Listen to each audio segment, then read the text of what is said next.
Artificial intelligence ಅಂದರೆ A ಈಗಂತೂ ಎಲ್ಲಿ ನೋಡಿದ್ರು ಎ ಐ ಇದೆ ಮಾತು.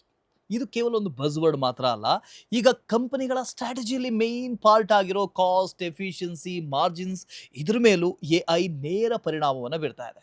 ಜಾಗತಿಕ ಮಟ್ಟದಲ್ಲಿ ನೋಡಿದ್ರೆ ಎ ಸ್ಪೆಂಡಿಂಗ್ 2025ರಲ್ಲಿ ಸುಮಾರು $1.7 ಟ್ರಿಲಿಯನ್ ಇತ್ತು. ಅದೇ 2026ರಲ್ಲಿ $2.5 ಟ್ರಿಲಿಯನ್ ಹೋಗ್ಬೋದು ಮತ್ತು 27ಕ್ಕೆ ಬಂದಾಗ $3.3 ಟ್ರಿಲಿಯನ್ ಹೋಗ್ಬೋದು ಅನ್ನೋ ನಿರೀಕ್ಷೆ ಇದೆ. ಭಾರತ ಕೂಡ ಇದರಲ್ಲಿ ಹಿಂದೆ ಬಿದ್ದಿಲ್ಲ. ಫೆಬ್ರವರಿ 2026ರಲ್ಲಿ ಭಾರತ ಎ ಇಂಪ್ಯಾಕ್ಟ್ ಸಮಿತಿನ ಆಯೋಜನೆ ಮಾಡಿತ್ತು. ಇದರ ಮುಖ್ಯ ಉದ್ದೇಶ ಇನ್ಕ್ಲೂಸಿವ್ ಮತ್ತು ರೆಸ್ಪಾನ್ಸಿಬಲ್ ಎಐನ ಬಗ್ಗೆ ಚರ್ಚೆ ಮಾಡೋದು. ಆದರೂ ಹಲವರು ನಮ್ಮ ದೇಶ ಎ ರೇಸ್ನಲ್ಲಿ ಇನ್ನೂ ಹಿಂದೆ ಇದೆ ಅಂತಾರೆ. ಬಹುಶಃ ಅದಕ್ಕೆ ನಾವು ಹೆಚ್ಚು ಫ್ಲ್ಯಾಶಿ ಎ ಟೂಲ್ಸ್ನ ಕಡೆ ಗಮನ ಹರಿಸದೇ ಇರೋದು ಕಾರಣ ಆಗಿರ್ಬೋದು. ಆದರೆ ನಿಜವಾದ ಪರಿಣಾಮ ಇರೋದು ಸೈಲೆಂಟ್ ಏರಿಯಾಸ್ನಲ್ಲಿ. ಅಂದರೆ ಉದಾಹರಣೆಗೆ ಈ ಕಸ್ಟಮರ್ ಸಪೋರ್ಟ್ ಆಗಿರ್ಬೋದು, ಫ್ರಾಡ್ ಡಿಟೆಕ್ಷನ್ ಆಗಿರ್ಬೋದು, ಲೋನ್ ಅಪ್ರೂವಲ್ಸ್ ಆಗಿರ್ಬೋದು, ಬ್ಯಾಕ್ ಎಂಡ್ ಪ್ರೊಸೆಸಸ್ ಆಗಿರ್ಬೋದು. ಇಲ್ಲಿ ಎ ನಮ್ಮ ಟೈಮನ್ನು ಉಳಿಸುತ್ತೆ, ಕಾಸ್ಟ್ ಕಮ್ಮಿ ಮಾಡುತ್ತೆ, ಎರರ್ಗಳನ್ನು ಕಮ್ಮಿ ಮಾಡುತ್ತೆ.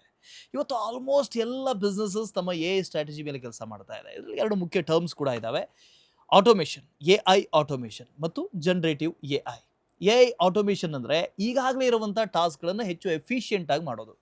ಇದರ ನೇರ ಪರಿಣಾಮ ಖರ್ಚು ಕಮ್ಮಿ ಮಾಡೋದು ಮತ್ತು ಮಾರ್ಜಿನನ್ನು ಇಂಪ್ರೂವ್ ಮಾಡೋದು ಇದ್ರ ಮೇಲಾಗತ್ತೆ.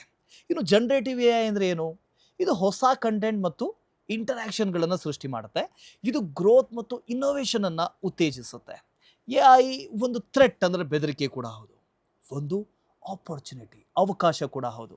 ಇವತ್ತಿನ ಈ ವಿಡಿಯೋದಲ್ಲಿ ನಾವು ಎಐನ ಎಕ್ಸಿಕ್ಯೂಷನ್ ಲೆವೆಲ್ನಲ್ಲಿ ಬಳಸ್ತಾ ಇರುವಂಥ 10 ಕಂಪ್ನೀಸ್ನ ಬಗ್ಗೆ ನೋಡೋಣ ಮತ್ತು ಅದರ ಕೆಲಸವನ್ನು ಎಷ್ಟು ಎಫಿಷಿಯೆಂಟ್ ಆಗಿ ಮಾರ್ಜಿನ್ಸು ಜೊತೆಗೆ ಲಾಂಗ್ ಟರ್ಮ್ ಗ್ರೋತ್ನ ಮೇಲೆ ಹೇಗೆ ಪರಿಣಾಮ ಬೀರಿದೆ ಅನ್ನೋದನ್ನು ಕೂಡ ಅರ್ಥ ಮಾಡ್ಕೊಳ್ಳುವಂಥ ಪ್ರಯತ್ನ ಮಾಡೋಣ. ಹಾಗಾದರೆ ತಡೆ ಯಾಕೆ? ನೀವಿನ್ನೂ ನಮ್ಮ ಚಾನಲ್ನ ಸಬ್ಸ್ಕ್ರೈಬ್ ಮಾಡಿಲ್ಲ ಅಂದರೆ ಈಗಲೇ ಸಬ್ಸ್ಕ್ರೈಬ್ ಮಾಡಿ. Let's begin.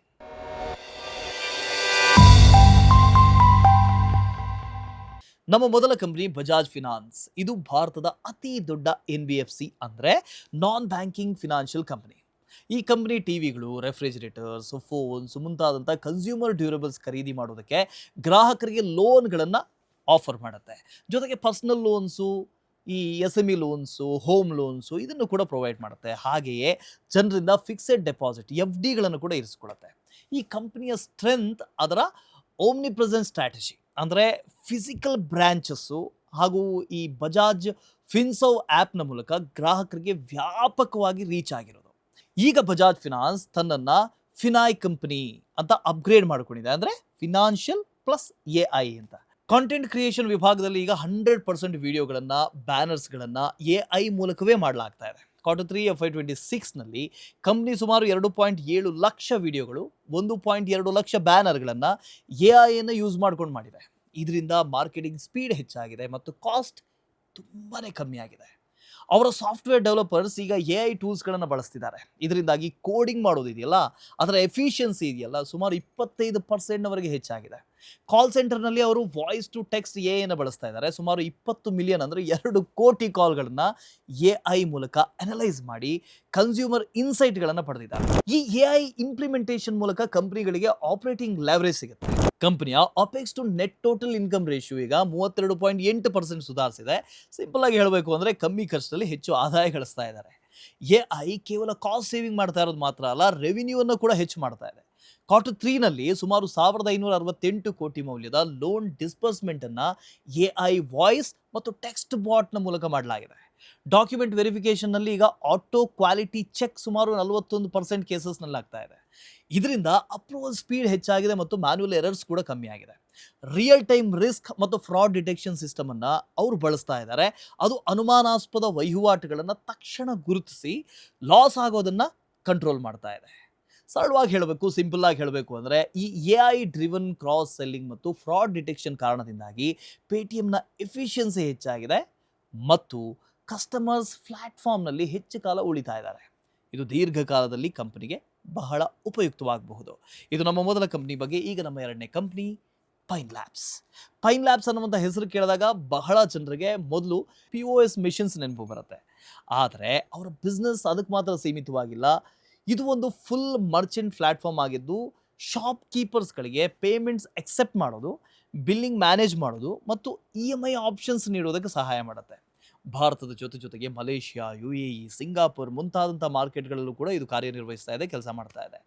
ಇವರ AI ಇಂಟಿಗ್ರೇಷನ್ ಅನ್ನು ನೋಡೋದಾದ್ರೆ, ಈಗ ಕಂಪನಿಯ ಸುಮಾರು 20% ಸಾಫ್ಟ್‌ವೇರ್ ಕೋಡನ್ನ AIಯೇ ಬರೀತಾ ಇದೆ. ಇದರಿಂದಾಗಿ ಡೆವಲಪರ್ಸ್ ಹೊಸ ಪ್ರಾಡಕ್ಟ್‌ನ ಮೇಲೆ ಹೆಚ್ಚು ಗಮನ ವಹಿಸುವುದಕ್ಕಾಗಿದೆ. ಆದರೆ ಅವರ ಪೇಮೆಂಟ್ ಟರ್ಮಿನಲ್ಸ್‌ನಲ್ಲಿ ಈಗ ಸುಮಾರು 60% ಇಶ್ಯೂವನ್ನು AI ಸ್ವಯಂಚಾಲಿತವಾಗಿ ಗುರುತಿಸಿ ಸರಿಪಡಿಸುತ್ತೆ. ಇದಕ್ಕೆ ಎಂಜಿನಿಯರ್ ವಿಸಿಟ್ ಕೂಡ ಅಗತ್ಯ ಇರೋದಿಲ್ಲ. ಇನ್ನು ಕಸ್ಟಮರ್ ಸಪೋರ್ಟ್‌ನಲ್ಲಿ AI ಸುಮಾರು 50% ಮರ್ಚೆಂಟ್ ಇಮೇಲ್‌ಗಳ ಇಂಟೆಂಟ್‌ಗಳನ್ನು ಅರ್ಥ ಮಾಡಿಕೊಂಡು ಸ್ವಯಂಚಾಲಿತವಾಗಿ ಟಿಕೆಟ್ ರೈಸ್ ಮಾಡುತ್ತೆ. ಇದರಿಂದಾಗಿ ವರ್ಕ್ ಲೋಡ್ ಕಮ್ಮಿ ಆಗಿದೆ. ಪೈನ್ ಲ್ಯಾಬ್ಸ್ ಈಗ ಓಪನ್ ಎಐನ ಜೊತೆಗೆ ಪಾರ್ಟ್ನರ್ಶಿಪ್ ಮಾಡಿಕೊಂಡಿದೆ. ಇದರಿಂದಾಗಿ AI ಏಜೆಂಟ್ ಸ್ವತಃ ಪ್ರಾಡಕ್ಟ್ಸ್ ಸಜೆಸ್ಟ್ ಮಾಡೋದ್ರಿಂದ ಹಿಡ್ಕೊಂಡು ಪೇಮೆಂಟ್ಸ್ ಕಂಪ್ಲೀಟ್ ಮಾಡೋವರೆಗೂ ಎಲ್ಲವನ್ನ ಹ್ಯಾಂಡಲ್ ಮಾಡಬಲ್ಲಂಥ ಸಿಸ್ಟಮನ್ನು ಅಭಿವೃದ್ಧಿಪಡಿಸಿದೆ, ಡೆವಲಪ್ ಮಾಡಿಕೊಂಡಿದೆ. ಈಗ ಇದರ ಬೆನಿಫಿಟ್ಗಳು ಏನು ಅಂತ ನೋಡೋಣ. Q3 FY26ನಲ್ಲಿ ಪೈನ್ ಲ್ಯಾಬ್ಸ್ ರೆವಿನ್ಯೂ ಸುಮಾರು 24% ಹೆಚ್ಚಾಗಿದೆ. ಆದರೆ ಎಂಪ್ಲಾಯಿ ಕಾಸ್ಟ್ ಕೇವಲ 4% ಮಾತ್ರ ಹೆಚ್ಚಾಗಿದೆ. ಕಾರಣ ಏನು? AI ಕೋಡಿಂಗ್ ಮತ್ತು ಸಪೋರ್ಟ್ ಕೆಲಸದ ದೊಡ್ಡ ಭಾಗವನ್ನು ಹ್ಯಾಂಡಲ್ ಮಾಡ್ತಾ ಇದೆ. ಇದರಿಂದಾಗಿ ಹೆಚ್ಚು ಹೈರಿಂಗ್ ಮಾಡದೆ ಕೂಡ ಸ್ಕೇಲ್ ಆಗೋದಕ್ಕೆ ಸಾಧ್ಯ ಆಗಿದೆ. AI ಡ್ರಿವನ್ ಫ್ರಾಡ್ ಪ್ರಿವೆನ್ಷನ್ ಮತ್ತು ಸುಮಾರು 100% ಅಪ್ ಟೈಮ್ ಕಾರಣದಿಂದಾಗಿ ಪೇಮೆಂಟ್ಸ್ ಸ್ಮೂತ್ ಆಗಿ ನಡೀತಾ ಇದೆ. ಇದರಿಂದಾಗಿ ಮರ್ಚೆಂಟ್ ಟ್ರಸ್ಟ್ ಮತ್ತು ಟ್ರಾನ್ಸಾಕ್ಷನ್ ವಾಲ್ಯೂಮ್ ಎರಡೂ ಕೂಡ ಹೆಚ್ಚಾಗಿದೆ. ಇದು ನಮ್ಮ ಎರಡನೇ ಕಂಪನಿ ಬಗ್ಗೆ. ಈಗ ನಮ್ಮ ಮೂರನೇ ಕಂಪನಿ ಲೆನ್ಸ್ಕಾರ್ಟ್. ಇವರ ಬಿಸ್ನೆಸ್ ಮಾಡೆಲ್ ಬಂದು ಓಮ್ನಿ ಚಾನಲ್ D2C ಬಿಸ್ನೆಸ್. ಅಂದರೆ ಅವರು ಐವೇರ್ಗಳನ್ನು ಆನ್ಲೈನ್ ಹಾಗೂ ತಮ್ಮ 2400ಕ್ಕೂ ಹೆಚ್ಚು ಸ್ಟೋರ್ಸ್ನ ಮೂಲಕ ನೇರವಾಗಿ ಕಸ್ಟಮರ್ಸ್ಗೆ ತಲುಪಿಸ್ತಾರೆ. ಭಾರತದ ಜೊತೆಗೆ ಅವರು Japan, south east Asia, middle ಈಸ್ಟ್ನಲ್ಲೂ ಕೂಡ ತಮ್ಮ ಪ್ರೆಸೆನ್ಸ್ ಅನ್ನು ಹೊಂದಿದ್ದಾರೆ. ಈಗ ಲೆನ್ಸ್ಕಾರ್ಟ್ ತಮ್ಮ ಬಿಸ್ನೆಸ್ನಲ್ಲಿ AIನ ಹೇಗೆ ಯೂಸ್ ಮಾಡ್ತಾ ಇದೆ ಅದು ನೋಡೋಣ. ಹೊಸ ಸ್ಟೋರ್ ಓಪನ್ ಮಾಡೋ ಮೊದಲು AI ಆ ಲೊಕೇಶನ್ನಲ್ಲಿ ಸಾಧ್ಯವಾದಂಥ ಸೇಲ್ಸನ್ನು ಪ್ರೆಡಿಕ್ಟ್ ಮಾಡುತ್ತೆ. ಇದರಿಂದಾಗಿ ಸ್ಟೋರ್ ಫೇಲ್ಯೂರ್ ರಿಸ್ಕ್ ಕಮ್ಮಿ. ಭಾರತದ 369 ಸ್ಟೋರ್ಸ್ಗಳಲ್ಲಿ ಈಗ ಡಾಕ್ಟರ್ಸ್ ಇಂಟರ್ನೆಟ್ ಮೂಲಕ ರಿಮೋಟ್ ಐ ಟೆಸ್ಟ್ಗಳನ್ನು ನಡೆಸ್ತಾ ಇದ್ದಾರೆ. ಇದು ವಿಶೇಷವಾಗಿ ಸ್ಪೆಷಲಿ ರಿಮೋಟ್ ಏರಿಯಾಗಳಲ್ಲಿ ಒಂದು ಗೇಮ್ ಚೇಂಜರ್ ಅಂತಲೇ ಹೇಳ್ಬೋದು. ಇದರಿಂದಾಗಿ ಕಂಪನಿಗೆ ಆಪರೇಟಿಂಗ್ ಲೆವರೇಜ್ ಸಿಗುತ್ತೆ. AI ಹೈರಿಂಗ್ ಮತ್ತು ಆಟೋಮೇಷನ್ ಕಾರಣದಿಂದಾಗಿ employee cost as per percentage of revenue ಸುಮಾರು 100 ಬೇಸಿಸ್ ಪಾಯಿಂಟ್ಸ್ ಇಳಿಕೆ ಆಗಿದೆ. ಇದು ಎಫಿಷಿಯನ್ಸಿ ಇಂಪ್ರೂವ್ಮೆಂಟ್ ಆಗ್ತಾ ಇದೆ ಅನ್ನೋದನ್ನು ತೋರಿಸ್ತಾ ಇದೆ. ಇದು ನಮ್ಮ ಮೂರನೇ ಕಂಪನಿ ಬಗ್ಗೆ. ಈಗ ನಮ್ಮ ನಾಲ್ಕನೇ ಕಂಪನಿ ಪೇಟಿಎಂ. ಇವರ business model payments led and financial service driven. ಮೊದಲು ಅವರು QR ಕೋಡ್ಸ್ ಮತ್ತು ಈ ಸೌಂಡ್ ಬಾಕ್ಸ್ನ ಮೂಲಕ ವ್ಯಾಪಾರಿಗಳು ಮತ್ತು ಗ್ರಾಹಕರನ್ನು ತಮ್ಮ ಪ್ಲ್ಯಾಟ್ಫಾರ್ಮ್ಗೆ ತರ್ತಾ ಇರ್ತಾರೆ. ನಂತರ ಅವರಿಗೆ ಹೈ ಮಾರ್ಜಿನ್ ಪ್ರಾಡಕ್ಟ್ಸ್, ಉದಾಹರಣೆಗೆ ಲೋನ್ಸ್, ಇನ್ಶೂರೆನ್ಸ್ ಮತ್ತು ಈಕ್ವಿಟಿ ಬ್ರೋಕಿಂಗ್ ಮಾಡ್ತಾರೆ. ಇದು ಅವರ ಬಿಸ್ನೆಸ್ಸು. ಈಗ ಪೇಟಿಎಂನ AI ಇಂಪ್ಲಿಮೆಂಟೇಷನ್ ಏನು ಅದನ್ನು ನೋಡೋಣ. ನೋಡಿ, ಕಂಪ್ನಿ ಗ್ರೋತ್ಗಾಗಿ ಅನೇಕ AI ಟೂಲ್ಸ್ಗಳನ್ನು ಈಗ ಬಳಸೋದಕ್ಕೆ ಶುರು ಮಾಡಿದೆ. ಉದಾಹರಣೆಗೆ ಪೇಟಿಎಂ ARMS. ಇದು ಮರ್ಚೆಂಟ್ ಡೇಟಾನ ಅನಲೈಸ್ ಮಾಡುತ್ತೆ. ಅದಾದ ನಂತರ ಸರಿಯಾದ ಕಸ್ಟಮರ್ಸ್ಗೆ ಲೋನ್ ಆಫರ್ ಸಜೆಸ್ಟ್ ಮಾಡುತ್ತೆ ಮತ್ತು ಕ್ರಾಸ್ ಸೆಲ್ಲಿಂಗನ್ನು ಸುಲಭಗೊಳಿಸುತ್ತೆ. ಇನ್ನೊಂದು ಪರ್ಸಿಸ್ಕೋಪ್. ಇದು ಒಂದು ರಿಯಲ್ ಟೈಮ್ ರಿಸ್ಕ್ ಮತ್ತು ಫ್ರಾಡ್ ಡಿಟೆಕ್ಷನ್ ಸಿಸ್ಟಮ್ ಆಗಿದ್ದು ಸಸ್ಪಿಷಿಯಸ್ ಟ್ರಾನ್ಸಾಕ್ಷನ್ಗಳನ್ನು ತಕ್ಷಣ ಗುರುತಿಸಿ ಲಾಸಸ್ಸನ್ನು ನಿಯಂತ್ರಣ ಮಾಡುತ್ತೆ, ಕಂಟ್ರೋಲ್ ಮಾಡುತ್ತೆ. ಸಿಂಪಲ್ ಆಗಿ ಹೇಳಬೇಕು ಅಂದರೆ ಈ AI ಡ್ರಿವನ್ ಕ್ರಾಸ್ ಸೆಲ್ಲಿಂಗ್ ಮತ್ತು ಫ್ರಾಡ್ ಡಿಟೆಕ್ಷನ್ ಕಾರಣದಿಂದಾಗಿ ಪೇಟಿಎಂನ ಎಫಿಷಿಯನ್ಸಿಯನ್ನು ಹೆಚ್ಚು ಮಾಡಿದೆ ಮತ್ತು ಕಸ್ಟಮರ್ಸ್ ಪ್ಲ್ಯಾಟ್ಫಾರ್ಮ್ನಲ್ಲಿ ಹೆಚ್ಚು ಕಾಲ ಉಳಿಯೋ ಹಾಗೆ ಮಾಡಿದೆ. ಇದು ದೀರ್ಘಕಾಲದಲ್ಲಿ ಕಂಪನಿಗೆ ಬಹಳ ಯೂಸ್ಫುಲ್ ಆಗುತ್ತೆ. ಇದು ನಮ್ಮ ನಾಲ್ಕನೇ ಕಂಪನಿ ಬಗ್ಗೆ. ಈಗ ನಮ್ಮ ಐದನೇ ಕಂಪನಿ NIIT ಲರ್ನಿಂಗ್ ಸಿಸ್ಟಮ್ಸ್.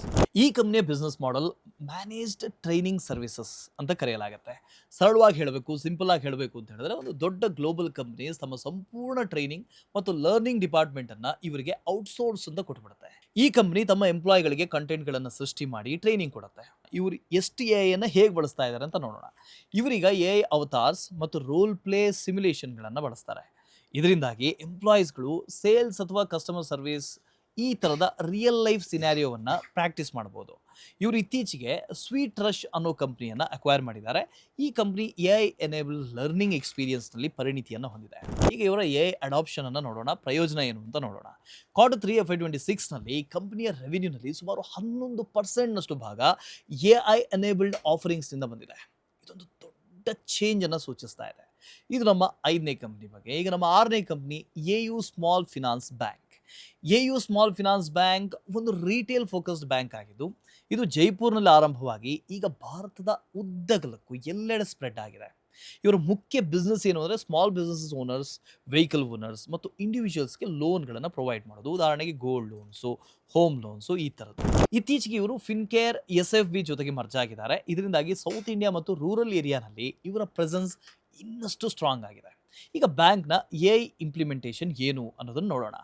ಅವರ ಎ ಐ ಸಿಸ್ಟಮ್ ಸುಮಾರು 60% ಫ್ರಾಡ್ ಅಲರ್ಟ್ಸ್ ಮತ್ತು ಟ್ರಾನ್ಸಾಕ್ಷನ್ ಮಾನಿಟರಿಂಗ್ ಅನ್ನು ಸ್ವಯಂ ಚಾಲಿತವಾಗಿ ಆಟೋಮೇಷನ್ನಲ್ಲಿ ಹ್ಯಾಂಡಲ್ ಮಾಡುತ್ತೆ. ಹಾಗೆಯೇ ಎ ಐ ವಾಯ್ಸ್ ಬಾಟ್ಸ್ ಸುಮಾರು 25% ಇನ್ಬೌಂಡ್ ಕಸ್ಟಮರ್ಸ್ ಕಾಲ್ಸನ್ನು ಸ್ವತಃ ಹ್ಯಾಂಡಲ್ ಮಾಡುತ್ತೆ. ಇನ್ನು ಫ್ಯೂಚರ್ಗಾಗಿ ಅವರು ಏಜೆಂಟಿಕ್ ಎ ಐನ ಅಭಿವೃದ್ಧಿಪಡಿಸಿದ್ದಾರೆ, ಡೆವಲಪ್ ಮಾಡಿದ್ದಾರೆ. ಅವರ A I powered gold loan origination system Q1 FY27 ನಲ್ಲಿ ಲೈವ್ ಆಗಲಿದೆ. ಇದರಿಂದಾಗಿ ಈ ಪ್ರಕ್ರಿಯೆ ಇನ್ನಷ್ಟು ಆಟೋಮೇಟೆಡ್ ಮತ್ತು ಫಾಸ್ಟರ್ ಆಗುವಂಥ ಸಾಧ್ಯತೆ ಇದೆ. ಈ ಎ ಐ ಇಂಟಿಗ್ರೇಷನ್ ಮೂಲಕ ಬ್ಯಾಂಕ್ಗೆ ಎಫಿಷಿಯಂಟ್ ಗೇನ್ ಸಿಗ್ತಾ ಇದೆ. ಅದರ ಉದಾಹರಣೆಗೆ ರಿಯಲ್ ಟೈಮ್ ಟ್ರಿಗರ್ಸ್ ಮತ್ತು ಬಿಸ್ನೆಸ್ ಅನಾಲಿಟಿಕ್ಸ್. ಇದರಿಂದಾಗಿ ಬ್ಯಾಂಕ್ ಇನ್ನಷ್ಟು ಫಾಸ್ಟ್ ಮತ್ತು ವೇಗವಾಗಿ ಬೆಳೆಯುವುದಕ್ಕೆ ಸಾಧ್ಯ. ಇದು ನಮ್ಮ 6ನೇ ಕಂಪನಿ ಬಗ್ಗೆ. ಈಗ ನಮ್ಮ 7ನೇ ಕಂಪನಿ ವೆರಾಂದ ಲರ್ನಿಂಗ್. ಈ company school students, college students ಮತ್ತು ಪ್ರೊಫೆಷನಲ್ಸ್ಗೆ ಶಿಕ್ಷಣ ಕೊಡುತ್ತೆ, ಎಜುಕೇಶನ್ ಕೊಡುತ್ತೆ. ಇದರಲ್ಲಿ 4 ಮುಖ್ಯ ವರ್ಟಿಕಲ್ಸ್ ಇದಾವೆ: commerce, JK Shah classes, government test prep, Veranda RECE school education, Veranda K12 vocational Edureka. ಇವರು ಆನ್ಲೈನ್, ಆಫ್ಲೈನ್ ಮತ್ತು ಹೈಬ್ರಿಡ್ ಮಾಡೆಲ್ಸ್ನ ಮೂಲಕ ಟೀಚಿಂಗ್ ಮಾಡ್ತಾರೆ. ಇವರ ಎ ಇಂಪ್ಲಿಮೆಂಟೇಷನ್ ಅನ್ನು ನೋಡೋದಾದರೆ ಈಗ ಇನ್ಬೌಂಡ್ ಸೇಲ್ಸ್ ಕಾಲ್ಸ್ ಮತ್ತು ಕಸ್ಟಮರ್ ಕ್ವೈರೀಸ್ ಎಲ್ಲವನ್ನು ಕೂಡ agentic A I bot handle ಮಾಡ್ತಾ ಇದೆ. ಎ ಐ ಡಬ್ಬಿಂಗ್ ಟೂಲ್ಸ್ ಅನ್ನು ಬಳಸಿಕೊಂಡು ತಮ್ಮ ಪಾಪ್ಯುಲರ್ ಕೋರ್ಸಸ್ ಅನ್ನ ಹಲವಾರು ಇಂಡಿಯನ್ ಲ್ಯಾಂಗ್ವೇಜ್ಗೆ ಕನ್ವರ್ಟ್ ಮಾಡ್ತಾ ಇದ್ದಾರೆ. ಇದರಿಂದಾಗಿ ರೂರಲ್ ಏರಿಯಾನಲ್ಲಿ ರೀಚ್ ಕೂಡ ಹೆಚ್ಚಾಗ್ತಾ ಇದೆ. ಇವರು ಜೆನ್ ಎ ಐ ಮತ್ತು ಏಜೆಂಟಿಕ್ ಎ ಐ ಕೋರ್ಸಸ್ನ ಎಡುರೇಕಾ ಪ್ಲಾಟ್ಫಾರ್ಮ್ನ ಮೂಲಕ ಮಾರ್ತಾ ಇದ್ದಾರೆ. ಈ ಎ ಐ ಇಂಪ್ಲಿಮೆಂಟೇಷನ್ ಮೂಲಕ ಕಂಪ್ನಿಗೆ ರೆವಿನ್ಯೂ ಮತ್ತು ಕಾಸ್ಟ್ ಎರಡರಲ್ಲೂ ಕೂಡ ಲಾಭ ಆಗ್ತಾ ಇದೆ. ಇವರ ಒಕೇಶನಲ್ ಸೆಗ್ಮೆಂಟ್ ಎಡುರೇಕಾ ಈಗ ತನ್ನ 40% ರೆವಿನ್ಯೂವನ್ನು ಎ ಐ ಮತ್ತು ಜೆನ್ ಎ ಐ ಕೋರ್ಸನ್ನು ಮಾರೋದ್ರ ಮೂಲಕನೇ ಪಡಿತಾ ಇದೆ. ಸೊ ಇದು ನಮ್ಮ 7ನೇ ಕಂಪ್ನಿ. ಈಗ ನಮ್ಮ 8ನೇ ಕಂಪ್ನಿ ಲೀಡ್ ರೆವೆನ್ಯೂಸ್ ಟೆಕ್ನಾಲಜಿ. ಇಕ್ಸಿಗೋ ಒಂದು OTA ಆನ್ಲೈನ್ ಟ್ರಾವೆಲ್ ಏಜೆನ್ಸಿ. ಇವರ ಪಾಪ್ಯುಲರ್ ಆ್ಯಪ್ಸ್ ಬಂದು ಇಕ್ಸಿಗೋ, ಕನ್ಫರ್ಮ್ ಟಿಕೆಟ್ ಮತ್ತು ಅಬಿಬಸ್. ಟ್ರೈನ್, ಫ್ಲೈಟ್, ಬಸ್ ಮತ್ತು ಹೋಟೆಲ್ ಬುಕಿಂಗ್ ಸೌಲಭ್ಯಗಳನ್ನು ಈ ಆ್ಯಪ್ಸ್ ಕೊಡುತ್ತೆ. ಕಂಪನಿ ತನ್ನ ಆದಾಯವನ್ನು ಟಿಕೆಟ್ ಕಮಿಷನ್ಸ್, ಕನ್ವೀನಿಯನ್ಸ್ ಫೀಸ್ ಮತ್ತು ವ್ಯಾಲ್ಯೂ ಆ್ಯಡೆಡ್ ಸರ್ವಿಸಸ್, ಉದಾಹರಣೆಗೆ ಫೀ ಕ್ಯಾನ್ಸಲೇಷನ್ ಆಗಿರ್ಬೋದು, ಸೀಟ್ ಸೆಲೆಕ್ಷನ್ ಆಗಿರ್ಬೋದು, ಇದ್ರ ಮೂಲಕ ಗಳಿಸುತ್ತೆ. ಇವರ ಎ ಇಂಪ್ಲಿಮೆಂಟೇಷನ್ ಏನು ಅಂತ ನೋಡಿದ್ರೆ ಇವರ ಸ್ಮಾರ್ಟ್ ಎ ಅಸಿಸ್ಟೆಂಟ್ ಹಲವಾರು ಲ್ಯಾಂಗ್ವೇಜ್ನಲ್ಲಿ ಸಪೋರ್ಟ್ ಕೊಡ್ತಾ ಇದೆ.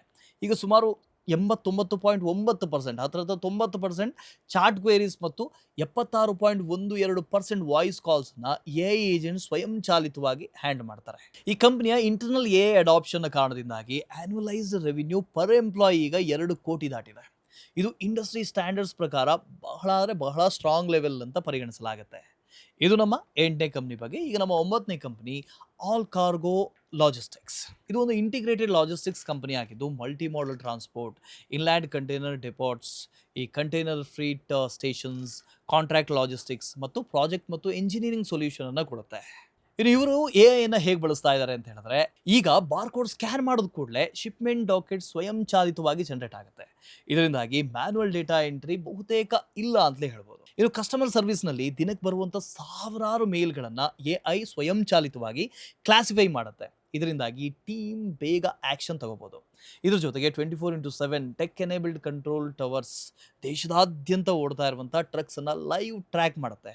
ಹಾಗೆಯೇ ಡೆಲಿವರಿ ಆ್ಯಪ್ ಮೂಲಕ ಫೀಲ್ಡ್ ಸ್ಟಾಫನ್ನು ರಿಯಲ್ ಟೈಮ್ನಲ್ಲಿ ಮಾನಿಟರ್ ಮಾಡ್ಬೋದು. ಈ ಎ ಐ ಇಂಪ್ಲಿಮೆಂಟೇಷನ್ ಮೂಲಕ ಕಂಪನಿ ಸರ್ವಿಸ್ ಕ್ವಾಲಿಟಿಯನ್ನು ಸುಧಾರಿಸಿದೆ, ಆಪರೇಷನಲ್ ಕಾಸ್ಟ್ ನಿಯಂತ್ರಿಸಿದೆ ಮತ್ತು ಪ್ರಾಫಿಟಬಿಲಿಟಿಯನ್ನು ಹೆಚ್ಚು ಮಾಡಿದೆ. ಇದು ನಮ್ಮ 9ನೇ ಕಂಪನಿ ಬಗ್ಗೆ. ಈಗ ನಮ್ಮ 10ನೇ ಕಂಪನಿ ನವನೀತ್ ಎಜುಕೇಷನ್. ಈ ಕಂಪನಿ ಮಹಾರಾಷ್ಟ್ರ ಮತ್ತು ಗುಜರಾತ್ ಸ್ಟೇಟ್ ಬೋರ್ಡ್ ಹಾಗೆಯೇ CBSEಗಾಗಿ ಎಜುಕೇಷನಲ್ ಬುಕ್ಸ್ ಮತ್ತು ಸ್ಟೇಷನರಿ ಉತ್ಪಾದಿಸಿ ಮಾರಾಟ ಮಾಡುತ್ತೆ. ಈಗ ಅವರ ಬಿಸ್ನೆಸ್ ಕೇವಲ ಫಿಸಿಕಲ್ ಬುಕ್ಸ್ಗೆ ಮಾತ್ರ ಸೀಮಿತ ಆಗಿಲ್ಲ.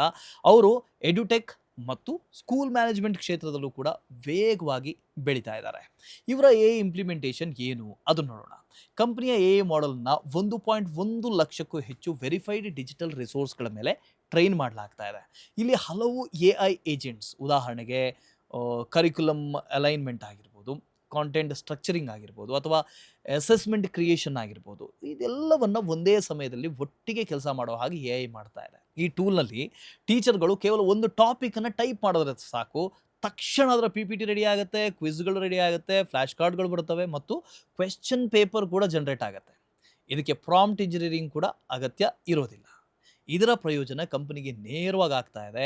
ಇವರ AI ಪ್ಲಾಟ್ಫಾರ್ಮ್ಗೆ ಕೆಲವು ಲೈಸೆನ್ಸ್ ಕಾಸ್ಟ್ ಇದ್ರೂ ಕೂಡ ಅದನ್ನು ಕಂಪನಿಯ ಬ್ಯಾಂಗ್ಳೂರು ಟೀಮ್ ಅಭಿವೃದ್ಧಿಪಡಿಸಿದೆ, ಡೆವಲಪ್ ಮಾಡಿದೆ. ಆದ್ದರಿಂದಾಗಿ ಒಪೆಕ್ಸ್ ಮೇಲೆ ಹೆಚ್ಚುವರಿ ಭಾರ ಬರೋದಿಲ್ಲ. ಜೊತೆಗೆ ಇಲ್ಲಿವರೆಗೆ ಈ ಟೂಲನ್ನು ಸುಮಾರು 1,000 CBSE ಮತ್ತು SSE ಸ್ಕೂಲ್ಸ್ ಮತ್ತು 1,000ಕ್ಕೂ ಹೆಚ್ಚು ಟೀಚರ್ಸ್ಗಳು ಬಳಸ್ತಾ ಇದ್ದಾರೆ. ಇದರಿಂದಾಗಿ ಲೆಸನ್ಸ್ ಪ್ಲಾನಿಂಗ್ ಮತ್ತು ಅಡ್ಮಿನಿಸ್ಟ್ರೇಟಿವ್ ವರ್ಕ್ಗೆ ಬೇಕಾಗುವಂಥ ಸಮಯ ಬಹಳ ಅಂದರೆ ಬಹಳ ಕಮ್ಮಿ ಆಗಿದೆ. ಇದು ನಮ್ಮ 10ನೇ ಕಂಪ್ನಿ ಬಗ್ಗೆ. ಸೊ ಕೊನೆಗೆ ಹೇಳೋದಾದರೆ AI ಕೇವಲ ಒಂದು ಟ್ರೆಂಡ್ ಮಾತ್ರ ಅಲ್ಲ, ಇದು ಬಿಸ್ನೆಸ್ ಟ್ರಾನ್ಸ್ಫಾರ್ಮೇಷನ್ನ ಮುಂದಿನ ಹಂತ. ಇವತ್ತು ನಾವು ನೋಡಿದ್ದು ಕಂಪನಿಗಳು AI ಇಂಪ್ಲಿಮೆಂಟೇಷನ್ ಮೂಲಕ ಕಾಸ್ಟ್ ಎಫಿಷಿಯನ್ಸಿ ಮತ್ತು ಗ್ರೋತನ್ನು ಹೇಗೆ ಸುಧಾರಿಸ್ತವೆ ಅನ್ನೋದನ್ನು. ನಿಮ್ಮ ಫೇವ್ರೇಟ್ ಸ್ಟಾಕ್ ಯಾವುದು ಅಂತ ಕಮೆಂಟ್ನಲ್ಲಿ ಶೇರ್ ಮಾಡಿ ಮತ್ತು ನಿಮ್ಮ ಅಭಿಪ್ರಾಯ ಏನು? AI ಇಂಪ್ಲಿಮೆಂಟೇಷನ್ನ ಕಾರಣದಿಂದಾಗಿ ದೊಡ್ಡ ಟ್ರಾನ್ಸ್ಫಾರ್ಮೇಷನ್ ಕಾಣಬಹುದಾದ ಇನ್ಯಾವ ಸ್ಟಾಕ್ಸ್ಗಳಿದ್ದಾವೆ ಅದನ್ನು ಕೂಡ ಕಮೆಂಟ್ನಲ್ಲಿ ತಿಳಿಸಿ. ಕೊನೆಯದಾಗಿ ಒಂದು ರಿಮೈಂಡರ್, ಈ ವಿಡಿಯೋ ಕೇವಲ ಎಜುಕೇಷನಲ್ ಪರ್ಪಸ್ಗಾಗಿ ಮಾತ್ರ. ಇದನ್ನು ಯಾವ ರೀತಿಯಲ್ಲೂ ಇನ್ವೆಸ್ಟ್ಮೆಂಟ್ ರೆಕಮೆಂಡೇಷನ್ ಅಥವಾ ಫಿನಾನ್ಷಿಯಲ್ ಅಡ್ವೈಸ್ ಅಂತ ಹೇಳಿ ನೀವು ಪರಿಗಣಿಸಬೇಡಿ. ಸೊ ಇವಿಷ್ಟು ಇವತ್ತಿನ ವಿಡಿಯೋದಲ್ಲಿ. ಮುಂದಿನ ವಿಡಿಯೋದಲ್ಲಿ ಮತ್ತೆ ಸಿಗೋಣ. Keep investing, keep growing.